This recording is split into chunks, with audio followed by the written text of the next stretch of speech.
Progress. Okay, good evening everyone. Shalom Aleichem, Bruchim Habayim. We have an amazing topic tonight. So I'm very glad everybody joined us this evening. We're going to continue to speak about the Chida, Reb Chaim Yosef David Azulai. And we're going to speak about one of his most important works, and one of the most important works ever written. Let's begin. These Shiurim on Sefer Shmais are dedicated by the Zakheim family, by Dr. Zakheim Umeshpachta, Lilo Nishmas, Reb Shlomo Eliezer ben Reb Yaakov Zakheim, Rivka Bas Tovi Halevi, and Lilo Nishmas, Reb David ben Reb Yaakov Tzvi HaKohen. Began Eden Teimenu Chasam, they should be Melitza Yisharim for the whole family, Ad Biaskal Tzedek. We thank the Israeli family for dedicating the Shiurim of Chodesh Shvat. So we still have a little bit more of Chodesh Shvat. The Shiurim were dedicated to Nishmas Meir ben David, whose yahrzeit was Ches Shvat, and Yeshua ben Yecheskel, whose yahrzeit was Chav Tesh Shvat. Tonight's shir is sponsored by my dear friend, Rabbi Avi Tachman, as Hakar Satov to HaKadosh Baruch Hu for bringing him with much chesed to his 60th birthday. Actually, I think his 40th birthday, right? No, that's his 60th birthday, and Be'ez Hashem, he should be Zoicha Ad Me'av Esem Shana. On this occasion, everyone's going to stand up and sing Happy Birthday. You can't hear it on the Zoom, but they're doing it. Okay. Tonight's shir is also sponsored anonymously as a protection and success of the soldiers, and immediate safe return of all hostages, and Hashem should be machzer all of Klal Yisrael b'tshuva. Okay, we're continuing to speak about Ga'oin. Perfect. Ga'oin. We're continuing to speak about Ga'oinu Zenu, the Chida, Reb Chaim Yosef David Azulai, and his very fascinating life. We know the Chida made 2 travels throughout Europe, and in his second voyage, he comes to Italy, to Livorno in 1774, and when he gets there, he has to stay in Lazaretto. Lazaretto is quarantine. Okay, so Ein Kol Chadash Tachas Hashemesh. They always had, different machalos that they were concerned about. So he was in quarantine, and without computer, and without any svarim on him, he composed one of the most astounding works ever written. It would be astounding if someone had a computer, but it's supernatural to be able to write it without a computer. The Sheim HaGedolim. Everyone should have a Sheim HaGedolim.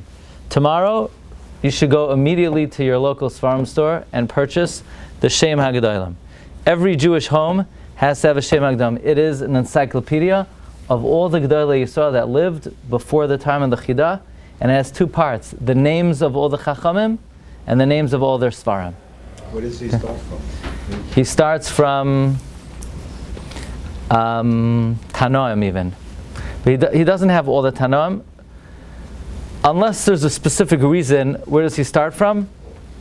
He even has an entry for Gemara or Sifra, but there's no official start date. It's Rishonim and Achronim, but he does have some entries that are earlier than that. And before I begin, moreover, he wrote it in the course of 40 days. So from memory, without any svarim, he was able to write every single gadol who ever lived before him. Rabbeinu Avram ben. How many Ravids are there? 3 different Ravids. How many Avram Azulais are there? How many Rabbi Yitzchaks are there? Dozens and dozens, and he wrote them all in alphabetical order. And there's a discipline, there's a science called bibliography. One of the fathers of modern day bibliography is named Morris Steinschneider. But even he acknowledges that the Chida was like the father of the discipline of bibliography, being able to record and annotate information in a sort of a scientific way. And the Sheim HaGedolim is really a supernatural feat. And the fact that he wrote it in 40 days. If somebody wrote it in 40 years, you would be shocked. And he wrote it in 40 days, without a computer, without any books. He wrote it from memory. It's not a human feat. It's really not a human feat. Okay, so I want to share with you first What is the tayelas of this work? In other words, is it just the Chida had nothing to do on the boat, so he just, in alphabetical order, he said, he was playing Jewish geography, naming all the Chacham who lived before him, and all the Sfarim that were ever written. What exactly is the tayelas of this?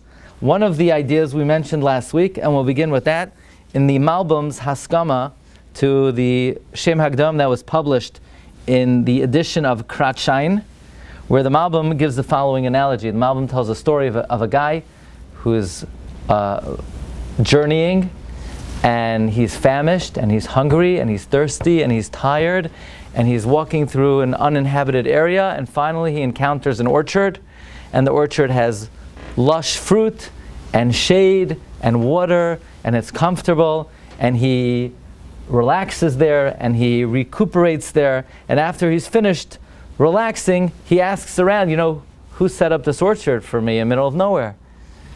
And they said, I don't know. He said, what do you mean you don't know? People just stay here. Did anyone ever ask who built this orchard? No, nobody ever asked. We don't ask those questions.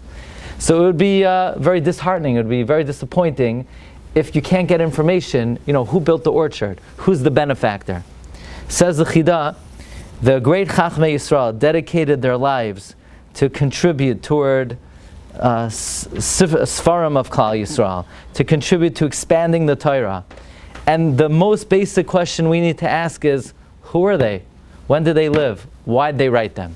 So that's one of the tayelas of the Sheim HaGedolim, so that Klal Yisrael could have some recognition and appreciation for the Chachmei Yisrael asher mipiyam anu chayim. But I want to share with you two other very important dimensions of the value of Sheim HaGedolim. Let's begin at number one. There's a pasuk in Va'eschanan. The pasuk says, "V'shamata Yisrael," you will listen, Klal Yisrael, "V'shamarta la'asais," and you will observe the mitzvahs. "Asher yitav lecha," it will be good for you. "V'asher tirbun ma'od," you'll increase.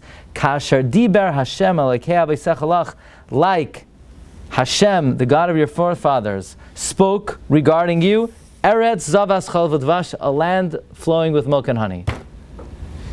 So I just translated the pasuk word by word, but actually, if you think about it, the pasuk makes no sense. Okay, say over what the pasuk says. Let's go, David. What does the pasuk say?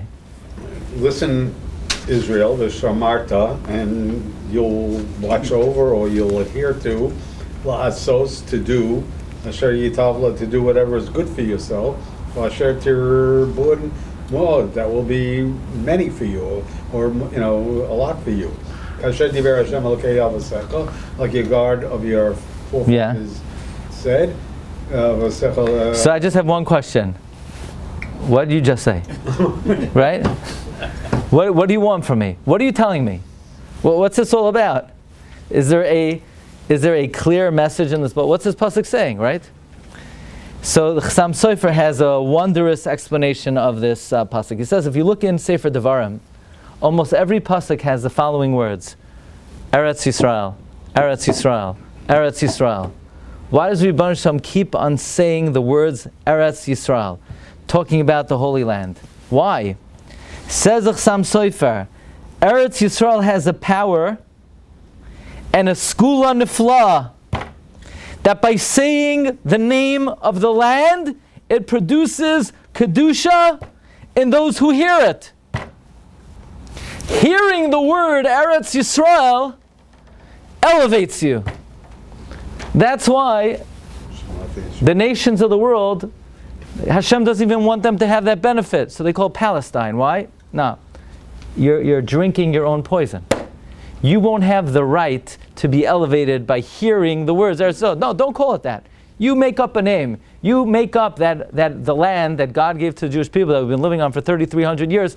You say that it's the land of a group of bandits on the West Coast. Come on. Why? Because we're not even going to give you the courtesy, we're not even going to give you the benefit of hearing the words Eretz Yisrael. If you hear the two words Eretz Yisrael, you will not be the same than you were before you heard the words Eretz Yisrael. Eretz Yisrael is a segula nefla, to be moiled kedusha in the heart of the one who hears it. Just like we say by Tumah, lo yishama picha. In other words, if you need to meet someone somewhere, you're not going to say, meet me on the corner of that let's say a church. You're not allowed to say that. You're not allowed to say, where's the shtibel? Oh, it's right across the street from, you can't use a church as a landmark. Why? Because you can't say those words. Just saying the name of a base tiflos, of a house of worship of another religion, it affects you, it contaminates you. Just like the Gemara says in Megillah, Rachav was so attractive that anyone who said her name twice would immediately become tameh, would immediately be aroused. How come Yoshua married her? She converted. She didn't change the name. And just like when it comes to Tumah, saying a name which is Tameh causes impurity in a person, the opposite in Kedusha, by saying Eretz Yisrael, it's Moiled Kedusha in a person. Says Chasam Sofer. Do you know the Sefer Sifsei Yeshenim? Did anyone ever hear the name of the Sefer Sifsei Yeshenim? There was a great Rav by the name of Reb Shabsi Bass. Reb Shabsi Bass wrote a commentary on Rashi. One of the most well-known commentaries on Rashi. If I were to ask you, what's the most basic commentary on Rashi? Sifsei Chachamim. Besides Art Scroll. Sifsei Chachamim. Sifsei Chachamim is the most basic commentary on Rashi. Chizkuni, Gur Aryeh, Mizrahi, Ber Basada, Nachas Yaakov, many Perushim. But the most basic one is Sifsei Chachamim, Reb Shabsi Bass. He wrote a sefer called Sifsei Yeshenim. You know what it is? It's an encyclopedia of all the rabbis who lived before him and all the Sfarim that were ever written. Sort of what the Chida did. Okay? But the Chida lived in a different era and was of Sephardic origin, and the Chida lived in Eretz Yisrael, and so forth. Reb Shabsi Bass wrote a very similar work. Says the Chasam Sofer, what is the value of this work of Reb Shabsi Bass? The answer is, by having a list of the names of all the Chachamim, just saying the names of a tzaddik is Moiled Kedusha. When you say Chafetz Chaim, when you say Vilna Gaon, when you say the name of a tzaddik, it elevates you. So that's why Reb Shabsi Bass wrote this sefer. So HaKadosh Baruch Hu is telling Klal Yisrael, you will be on such a high level that what? V'shamata Yisrael.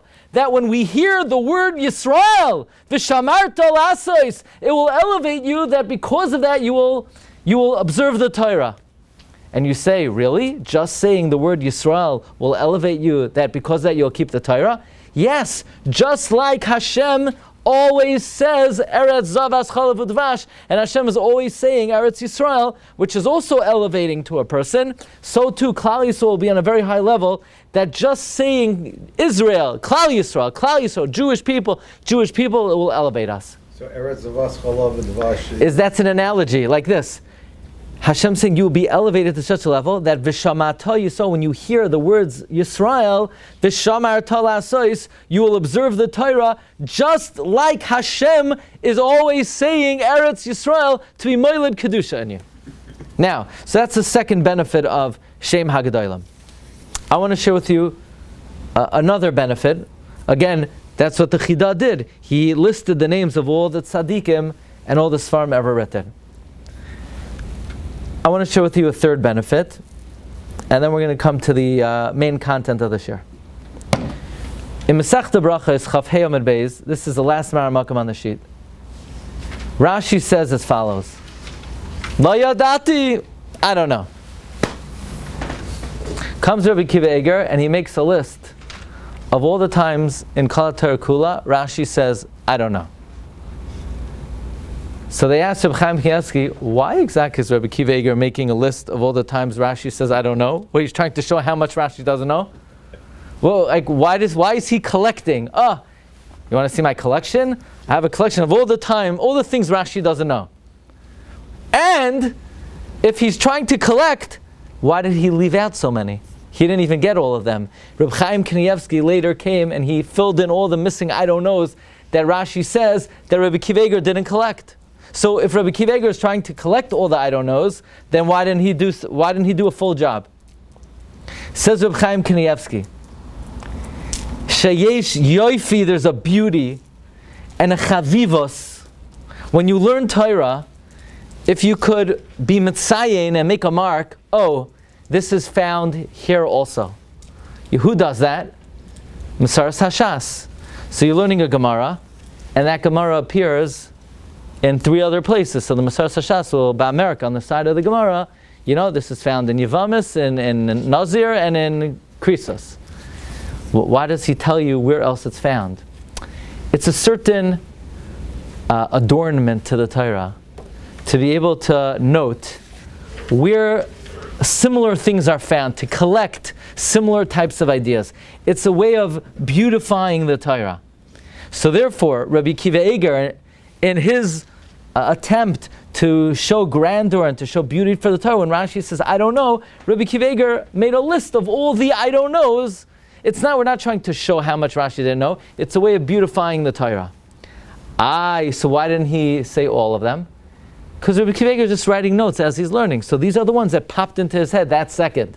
He wasn't trying to collect every single one. He doesn't need to spend his time getting every last I don't know that Rashi ever said.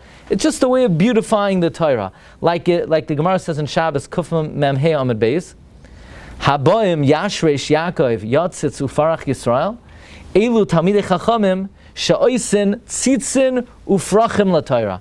Talmidei Chachamim, they make flowers, they make designs for the Torah. Or Talmidei Chacham are called Soifrim because they count the letters of the Torah. Counting things, listing things, gathering things is a way of showing honor and beauty to the Torah. So by gathering, I believe, all the Sfarim that were ever written and all the Chachamim that ever lived, it's also a way of showing beauty to the Torah, adornment to the Torah, and chavivas to the Torah. So these are 3 benefits of the work of the Chida.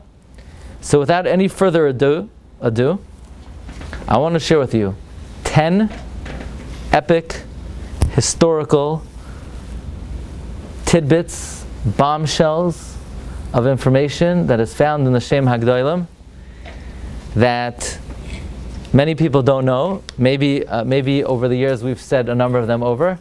Very interesting yediyos, and that everyone should know, that are found in the Sheim HaGedolim of the Chida. Number 1. You ready? You think you can handle this? Because some of them might be, major bubble bursters. Like, there are going to be certain things you thought your whole life, and you're going to find out, Loi haya v'loi nivra. You were conned by your kindergarten teacher. Okay? Look, they needed to support their family, and they needed to say things in the class, so they told you certain things. But it doesn't mean it had any bearing on reality. Okay? So let's begin. Tosfos. Who wrote Tosfos? No, it's a collective, no? So really, each Masechta had a different main editor. And sometimes you can't ask a stira between one Tosfos and another because they're different Balei Tosfos. Who is the author of Tosfos and Masechta Yuma? The author of Tosfos and Masechta Yuma, the Chida and the Sheim HaGedolim brings, was none other than the Rebbe of the Rosh, the Marame Rothenberg. He wrote Tosfos and Masechta Yuma. Marame Rothenberg was the Gadol Hadar in Germany. He was kidnapped. He was held hostage. They demanded an exorbitant ransom, and the Marame Rothenberg paskined, Ein poidin es hashvuyim yeser mikdei dameim, and he did not allow the community to redeem him. And the Rosh disagreed with his Rebbe, and the Rosh said the din of Ein poidin es hashvuyim yeser mikdei dameim does not apply to the Gadol Hadar. So the Rosh collected the requisite sum, but then the Marame Rothenberg died in jail. And they didn't allow his remains to be released. And then the Rosh had to redeem his remains, and then the Rosh had a skedaddle, and he had to leave Germany himself, lest they come after him. The author of Tosfos Masechta Yuma is Marame Rothenberg. Now, anyone who learned Yuma knows on the side of the page there's another Tosfos. Masechta Yuma has Tosfos Yeshanim. Some Masechtas do, but Tosfos Yeshanim is most prominent in Masechta Yuma. Who wrote Tosfos Yeshanim on Masechta Yuma? This is not on the sheet, but it is in the Chida. Rab Shimshon Mishans, Tosfos Shans, wrote the Tosfos Yeshanim. He's a Talmud of the Ri Hazakin. Okay? That's number one. That's Yediyah number one. The author of Tosfos Masechta Yoma. Number two. Raise your hand if you have a Mikrois Gedolos Chumash at home. I'm sure everyone has a Mikrois Gedolos Chumash. And Mikrois Gedolos Chumash, you have under the page, you have Rashi, Balaturim, Onkelos, Sfarno, Ramban, sometimes Archaim HaKadosh on the page, sometimes not on the page. Top left-hand side, what do you have? Targum Yonasan ben Uziel. So who wrote Targum Yonasan ben Uziel? Everybody knows, of course, Rabbi Yonasan ben Uziel. And everybody goes to his kever and they pray for shidduchim. And I'm not here to go after that right now, but I am going to discuss who wrote Targum Yonasan ben Uziel. So it looks like you've attended the classes long enough. The Chida says, I saw a Marsha Megillah. The Marsha Megillah says that Targum on Nevi'im was written by Yonasan ben Uziel. Targum on Chumash was written by Onkelos. Says the Marsha. And what happened before Onkelos? Says Marsha, what happened before Onkelos? There was no Targum on the Torah.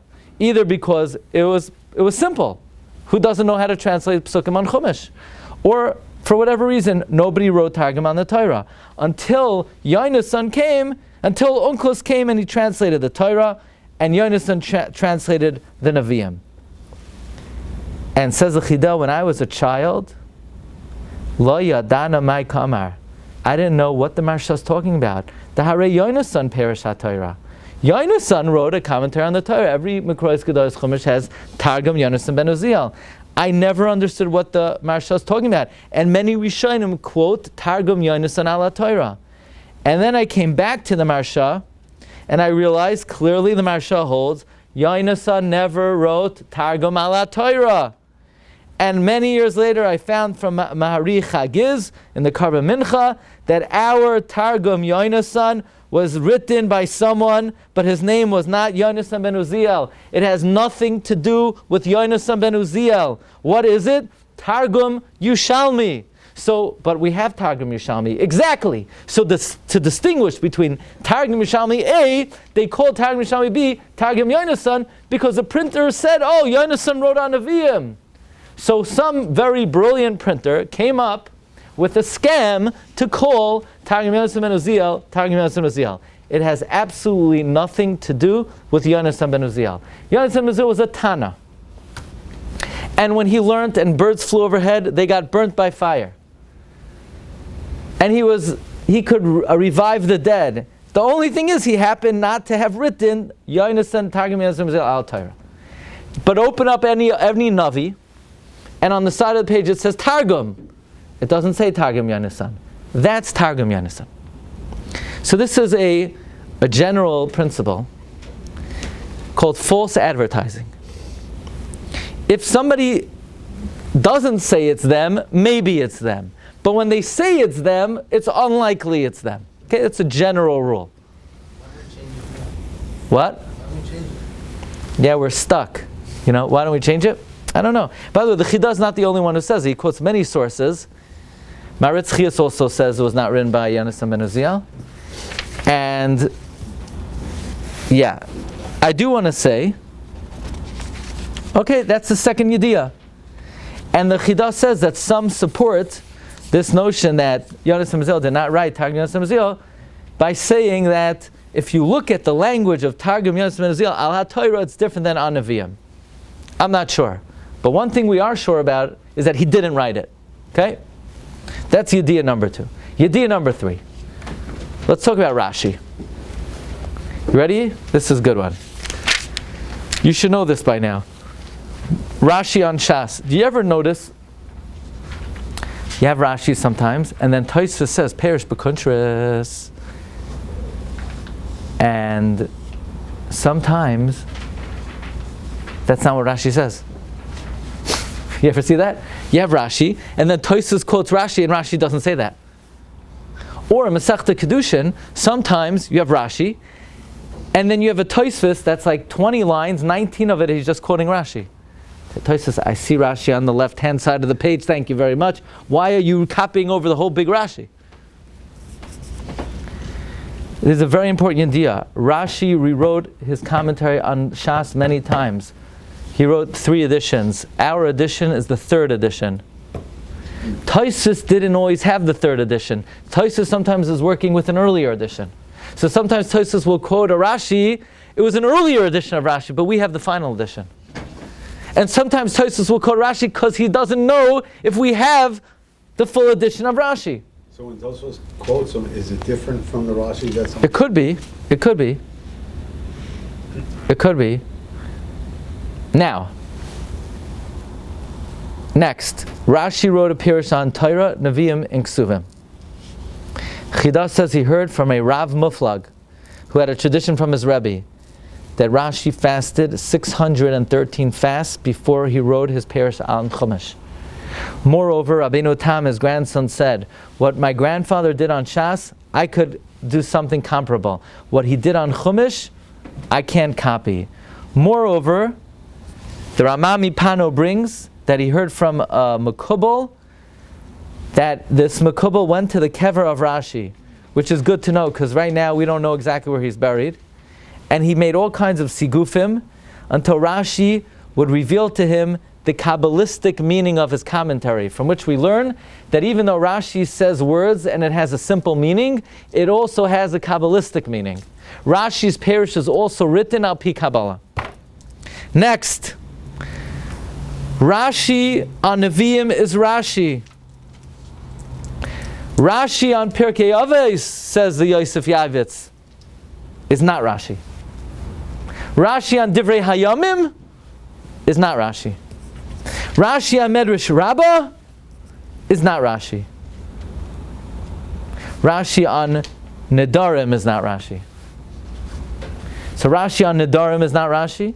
Rashi on Divrei Hayamim is not Rashi. Rashi on Medrash Rabbah is not Rashi. Rashi on Pirkei Avos is not Rashi. And we'll add a 5th, the Chida doesn't say here. Rashi on the Rif is not Rashi. Rabbi Reisman said that he was in Rabbi Elia Chazan Shir, and Rabbi Elia asked the stira between Rashi on the Rif and Rashi, and everyone's breaking their head to try to answer the stira. He said, okay, nice try, but the answer to the stira is, Rashi on the Rif is not Rashi. And Rabbi Reisman said, how do you know? Because Rashi on Shas, what does it say on top? Nothing. So it's Rashi. Rashi on the Rif, what does it say on top? Rashi. So it's not Rashi. What does it say on top of the Medrash Rabbah? Rashi. It's not him. What does it say on, now Pirkei Avos, the Chida disagrees. The Chida says it is Rashi. He says the Balaturim says it's Rashi. Rav Shmuel Diyozido says it's Rashi. Tosfos and Ksav Yad ala Torah says it's Rashi. And others say it's Rashi. But Rashi on Nedarim, it says Rashi, it's only Masechta, not Rashi. Rashi on Medrash Rabbah says Rashi, it ain't him. Rashi on the Rif. The question is, but in Masechta Nazir, it doesn't say Rashi. And the Maritz Chia says Nazir is also not Rashi. Yeah, but the Stei Chemet says it is. Okay? So this is a very interesting yediyah. Not every Perush that says Rashi. I mean, look, if you wrote a Perush on something, you would also want to call it Rashi, no? I mean, that's what could be better. But not every commentary purported to be Rashi is Rashi. Okay. Now we're going to talk about gematrios. The Chida, look at number 7. This is yediyah number 4.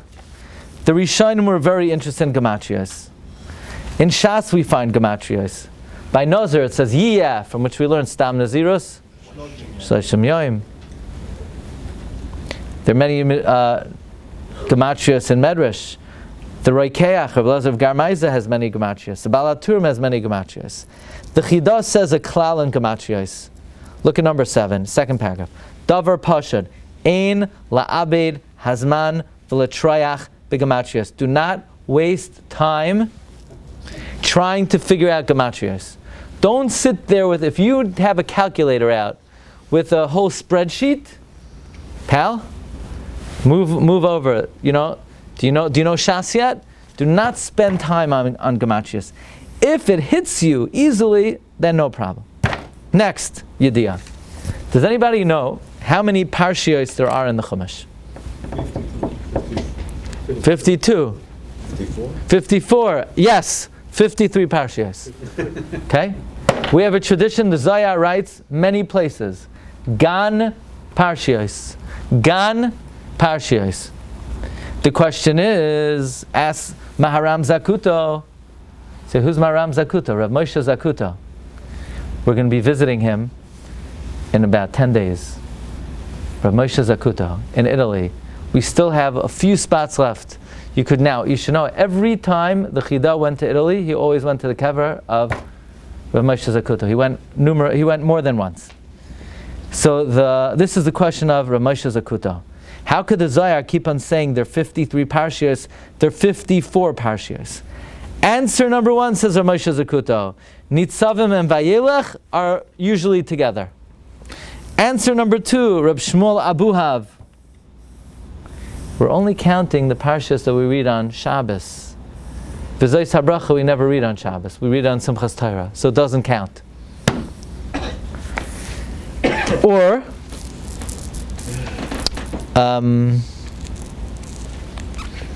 another answer is, says the Chida, Parshas Tetzaveh, we know, doesn't have Moshe Rabbeinu's name. It could be Teruma and Tetzaveh are considered like one parsha. L'kavod Moshe Rabbeinu, we don't want to have that he has a whole parsha without his name. So we reckon Truma Tetzaveh as one, even though they're never together, so that we don't forget about Moshe Rabbeinu. Okay. Next Yediyah. What was the greatest work ever written? Very hard question to answer. The Chumash, Torah, the Rambam, the Shas, the Zohar, Shulchan Aruch, maybe the Shulchan Aruch, Rabbi Yosef Karo. The Chida brings down, listen to this, Da, number 9, Shekibalti me Adam Gadol b'chachma v'yira. I have a tradition from a great person of wisdom and fear. Shekibel me Rav Gadol, who had a tradition from a great rabbi. Shekibel mi Zakenim, Shenizgala Bidar Maran, it was revealed in the generation of the Beis Yosef. You know who lived then? The Ramak, the Ari, all the holy Jews. That the reason the Shulchan Aruch came out in that generation is the Jewish people needed a book that gathered all the halachas and its sources. And in that time, there were 3 qualified individuals who could have written the Shulchan Aruch. They were Rabbi Yosef Taichik, who by the way had a Maggid who came to learn with him, and Maharival, and the Beis Yosef. V'chol echad mehem hayaroi l'mlacha zu. Each one was worthy to write the Shulchan Aruch.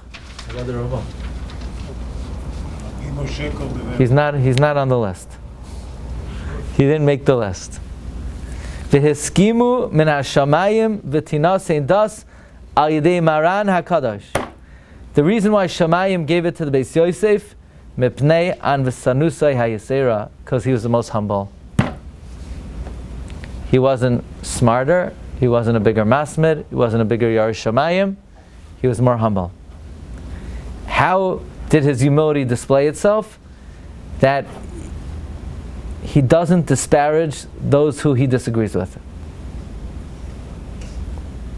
Next, you ready for this one? Says the Chida, I heard from old Rabbanim in Yerushalayim, who heard from Zakenim, that there are 2 Svarim of Rishonim that come from a Kabbalistic realm. Did anyone ever hear of Rabbeinu Yerucham? It's a well-known Rishon, Rabbeinu Yerucham. What about the Sefer Ho'itor? Also, it's a well-known name of Rishonim. These 2 Svarim come from a world called Olam de Eskasaya, the hidden realm.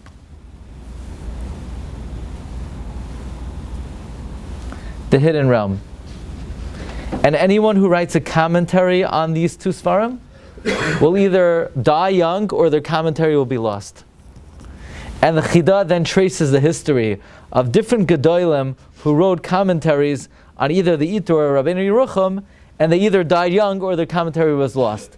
He quotes Harav B'nai Yaakov, died at 32. Maharash Yoina, he wrote a commentary of Rabbeinu Yerucham, Magid La'adam, or Magid Meisharim, and it was lost. Rabbi Asher Shalem, and he was nifter at a young age, and so on and so forth. And there was one Rav, Maharag Giron, says the Chida, look how holy he was. He wrote a little bit of a commentary and he lived to a ripe old age. He had to be really super holy to overcome this curse of anyone who writes on Rabbeinu Yerucham of the Baal HaItar. A number of years ago, in our times, a young Talmid Chacham by the name of Rav Yair Hazan had an opportunity to republish Rabbeinu Yerucham. So he went to Rabbi Vadia Yosef and he says, Rabbi Vadia, should I write a pirush on Rabbeinu Yerucham and republish it? Rabbi Vadia said, yes. What about... Vadia said, don't worry. He started writing it, and strange things started to happen to his children, to him, health things. He goes to Rabbi Vadia. He says, you sure I should do this? He says, are you scared? If the Rebbe tells me not to be scared, I won't be scared. Are you afraid? If the Rebbe says not to be afraid, I shouldn't be afraid, I won't be afraid. Rabbi said, on my shoulders. He said, what do you mean? The Chida says that you'll either die young or be lost. No, says Rabbi Vadia, Chida didn't say that. He said he heard from old Rabbanim who heard from Zakenim. The Zakenim were wrong. They were wrong. On my shoulders. And he went back at it, and he finished it. Yatsa b'shalom. Rabbi Vadia took it upon himself to be mavatel any concern. By the way, Rabbi Vadia had very, very big shoulders when it came to these type of things. This is one of my all-time favorite stories, and most people really don't like it. Maybe that's why I like it so much. But Rabbi Vadia was once coming to the south, and he had never met personally the Baba Sali. So the Baba Sali heard he was coming, and they want to meet. So the Baba Sali hears Rabbi Vadia is coming. He tells Rabbi Vadia that, Rabbi Vadia, you have the neshama of one of the Go'onim.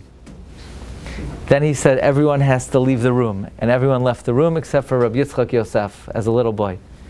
And the Baba Sali said, when was there ever such occasion that two people like us, we should meet together? Let's wash, it will be Sudas Mashiach, and Mashiach will come right now. Rabbi Vadia looks at his watch, he says, I have to go give shir. Baba Sali says, if you don't wash now, Mashiach's not going to come, and I don't know how much longer it will be. Rabbi Vadia said, okay. Gadol Talmud Torah Yoser mi Binya Beis HaMikdash. Shir is more important than Mashiach coming. It's more important to learn than for Mashiach to come. It's a Gemara, it's a halacha. Gadol Talmud Torah Yoser mi Binya Beis HaMikdash. Rabbi Vadia didn't wash. He said, Shalom Aleichem Aleichem Shalom, Tzeischem L'Shalom, and he gave the shir. Anyway, that's the story. Gadol Talmud Torah Yoser mi Binya Beis HaMikdash. What? It must have been a great shir. So sometimes people say, I couldn't go to the shir, I had to do something very important. Pal, they haven't yet invented something more important yet. They haven't come up with that yet. Even Binyan Beis HaMikdash is not more important. Okay, next. Next is like one of the juiciest stories I've ever seen. And it's about the Ramami Pano. The Ramami Pano lived in Italy. He was a big student from afar of Rav Moshe Cordovero. The Ramami Pano began as a Talmud of Rav Moshe Cordovero from his Sfarim. Rav Moshe Cordovero wrote a massive commentary on the Zohar, on the Raya Mehemna, on the Idros, on the Safra D'Tzniusa, talking about a massive compilation. Rav Moshe Cordovero passed away. You should know that the Ramami Pano in Italy was very involved in printing. The Beis Yosef sent the Ramami Pano, the folios of Beis Yosef, to Italy that the Ramami Pano should print, should publish for him. Because there are no printing presses in Eretz Yisrael, they're all in Italy. So the Beis Yosef trusted the Ramami Pano to publish the Beis Yosef. Now the Ramami Pano needs to get a hold of the writings of Rav Moshe Cordovero, but Rav Moshe Cordovero is no longer alive. They're in the hands of the Almana. So says the Chida, I found documents in Tzfas, and I later found the receipts in Italy that the Ramak had to pay off the Almana of, the Rama Mipano had to pay off the Almana of the Ramak to get his manuscripts. So we have, says the Chida, I have a document, I saw it in Tzfas. He says, and also, I saw in the bibliography, also in Modena, and that says as follows. That's that last paragraph? Okay, we're number 11. Okay, let me say it accurately. The Ramami Pano, the Chida says, he saw in a bibliography in Modena, in Italy, that the Ramami Pano, who in this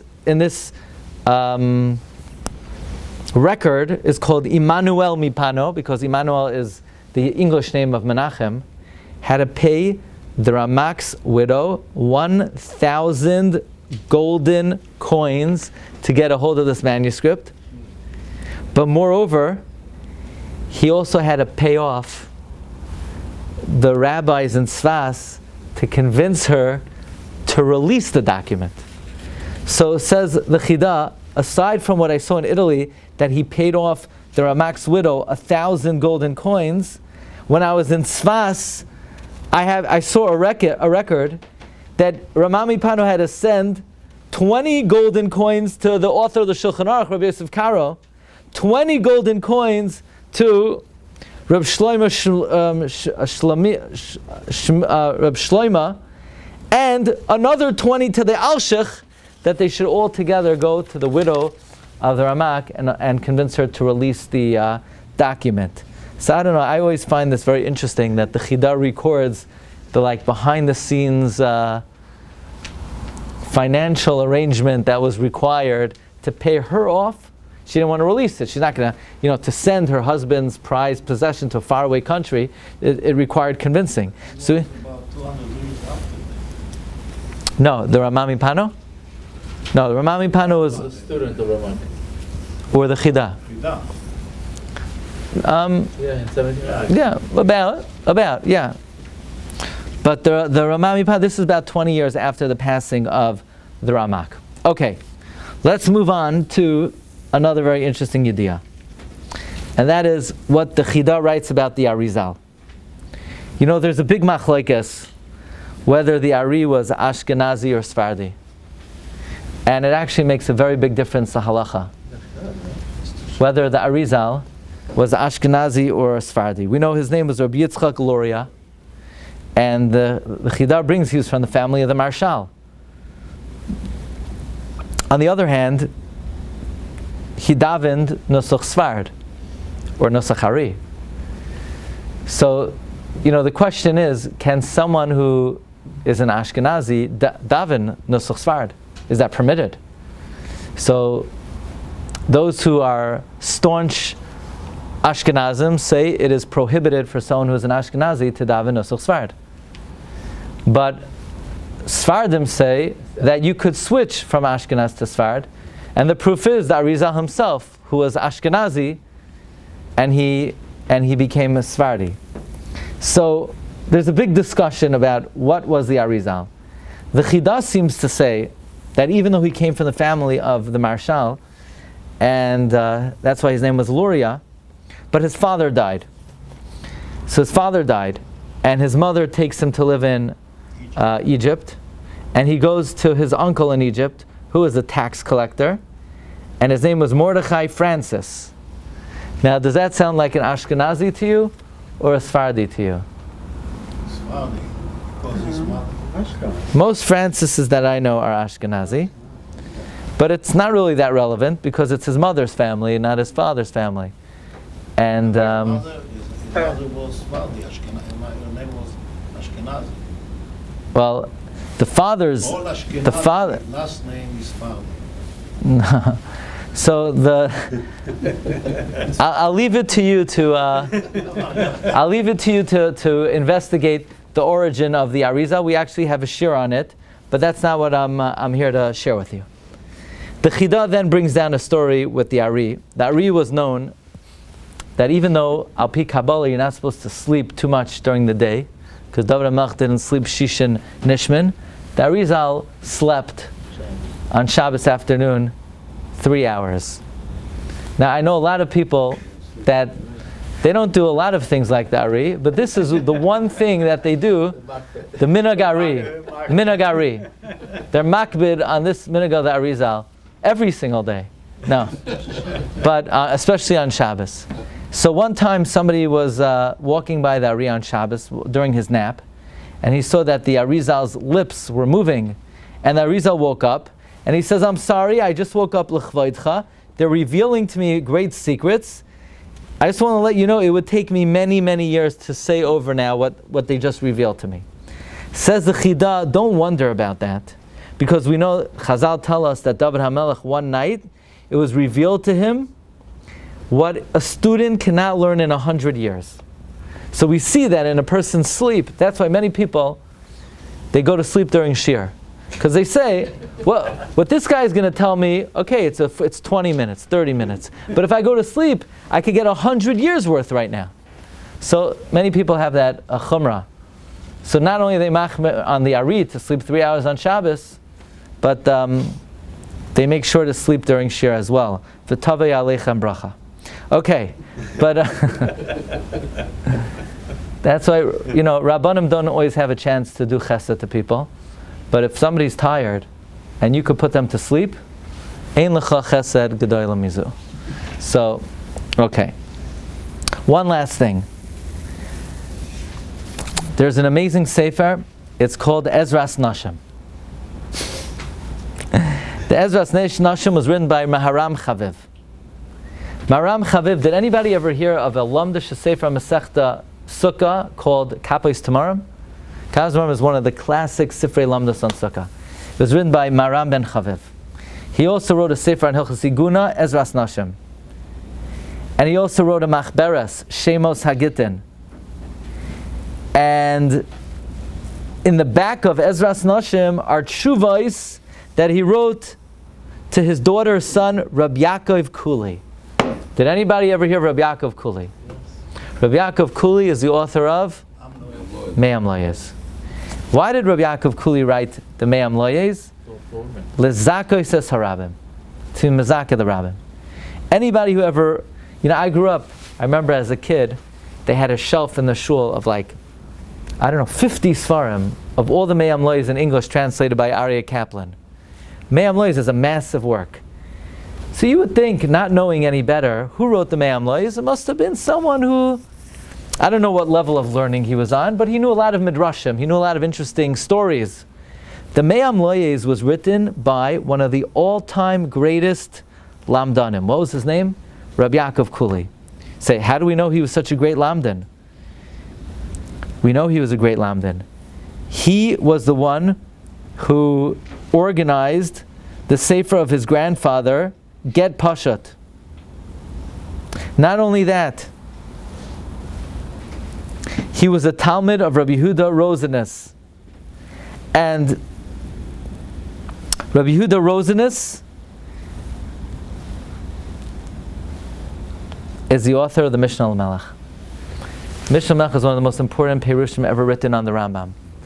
But when it was written without editing. And it was impossible to decipher anything in the Mishnah al-Melech. And Rabbi Yaakov Kuli came along, and he edited and he organized the Mishnah al-Melech on the Rambam of his Rebbe, Rabbi Yehuda Rosenes.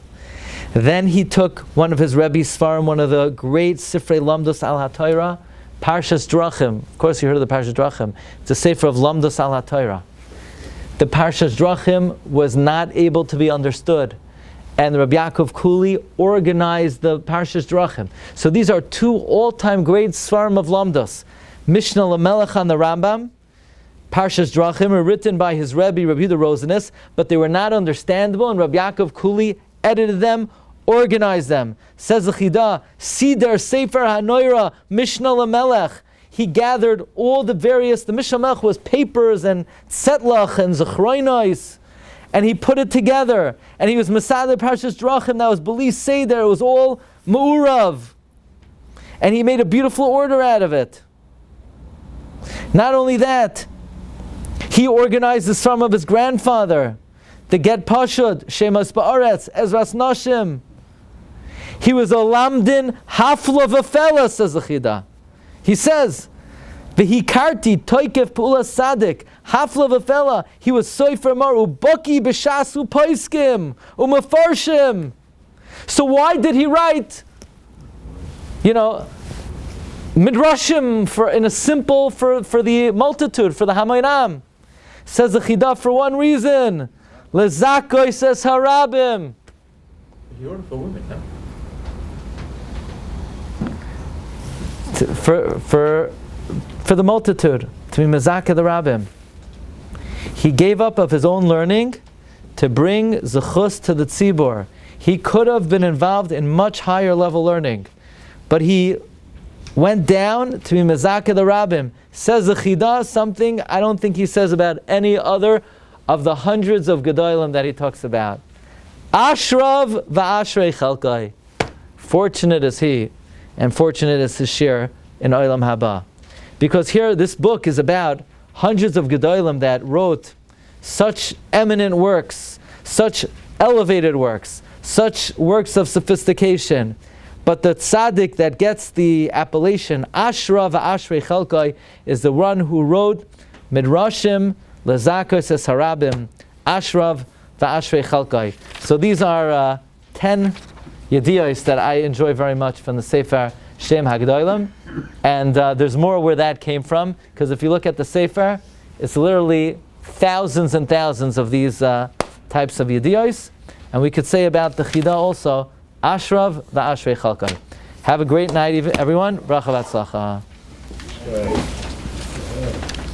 Chanani ben Akashem, Ratzah HaKadosh Baruch Hu, Zak Yisrael, Lefikach Hiram Tar Mitzvah Shenemar, Adonai Chafetz Siman Tzikai, Yagdil Tar V'Yadir. Amen.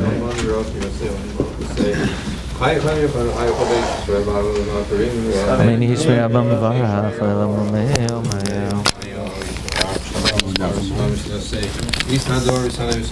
Amen.